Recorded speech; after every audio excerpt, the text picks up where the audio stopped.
தமிழகத்தின் மாவட்டங்களில் கன மற்றும் மிக கனமழைக்கு வாய்ப்புள்ளதாக சென்னை வானிலை மைய இயக்குநர் ரமணன் தெரிவித்துள்ளார்.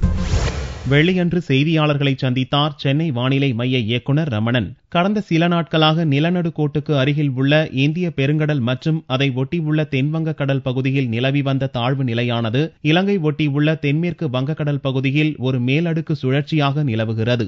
இதன் காரணமாக தென் மாவட்டங்களில் பெரும்பாலான இடங்களிலும் வட மாவட்டங்களில் ஓரிரு இடங்களில் மழையை எதிர்பார்க்கலாம் என கூறிய ரமணன், தென் மாவட்டங்களில் கன மற்றும் மிக கனமழைக்கு வாய்ப்புள்ளதாகவும் கூறினார். கடந்த சில நாட்களாக நிலநடுக்கோட்டு அருகில் உள்ள இந்திய பெருங்கடல் மற்றும் அதை ஒட்டியுள்ள தென் வங்க கடல் பகுதியில் நிலவி வந்த இந்த தாழ்வு நிலையானது இலங்கை ஒட்டியுள்ள தென்மேற்கு வங்க கடல் பகுதியிலே ஒரு மேலடுக்கு சுழற்சியாக நீடிக்கின்றது.